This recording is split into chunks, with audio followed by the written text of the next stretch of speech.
It's time to create or optimize your sales process. So up to this point, we've talked about what the buyer's journey is like, what their experience is, and then some discussion about the content that would make sense for each of those stages. What we want to do is convert that into a system, or I should say, a process that's going to work for us internally as our sales process. And then what is the supporting technology, that we're going to use to implement that. And then of course our people and other resources. So that's why documenting your sales process makes a lot of sense moving forward here. Now your sales process is very dependent on the framework that applies to your approach in sales and marketing. Now, you've read my book, so you understand there's 3 frameworks: hunting, nurturing, and closing. So this makes a difference with how your process moves in each stage that's involved. So if you're not clear on your framework that you're operating in, you got to get that one narrowed down first. But still, no matter what, your sales process is unique based on your customer's needs.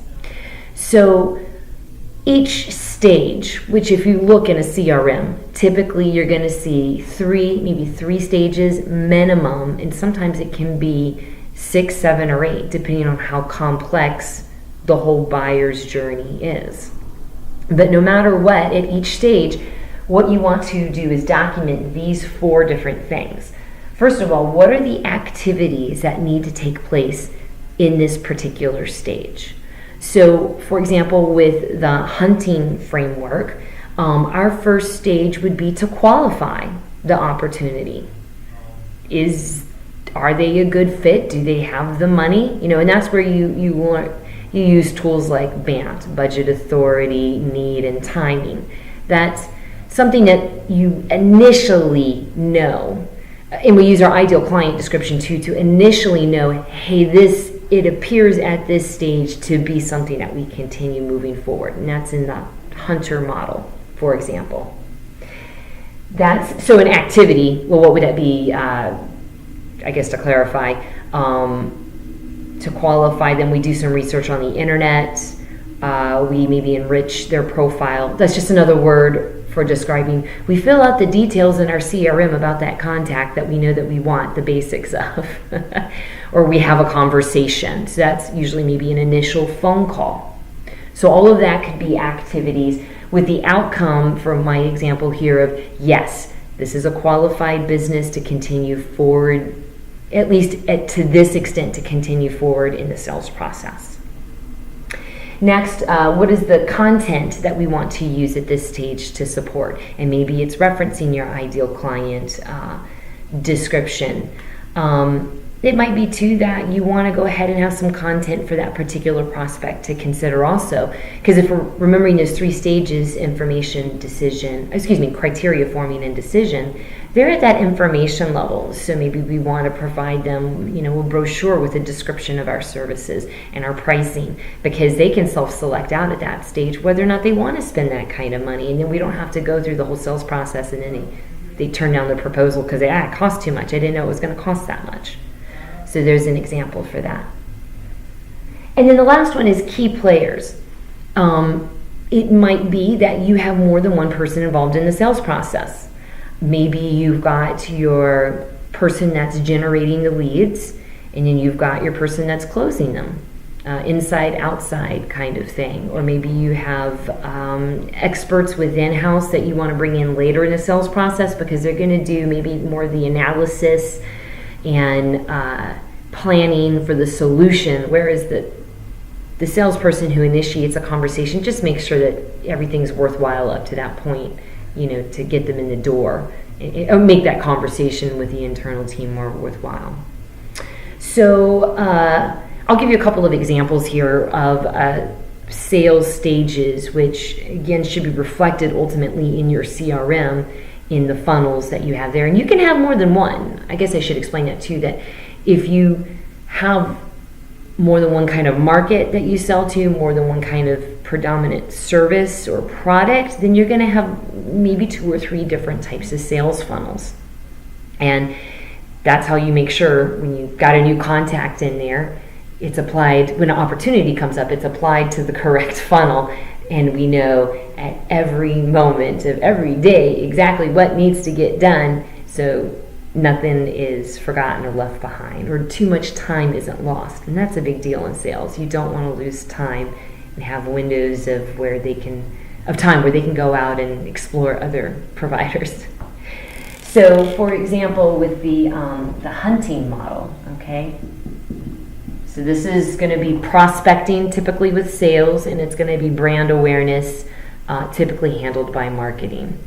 So the hunting model, or framework, is going to typically look like maybe we're going to qualify the lead, and then we're going to do needs analysis, because we got to make sure we understand what their problem is, what they're looking for, and then we're going to do proposal, saying we'll fix your problem, or we'll help you accomplish your opportunity for this much money, and maybe there's some negotiation or haggling that goes along, and then we've got our contract, and it's either a won or loss situation. Now, for maybe the nurturing framework, it could be a little different. And because nurturing is used often to acquire enterprise accounts, the sales process may look something like this. Not doing a good job writing this down here. There we go.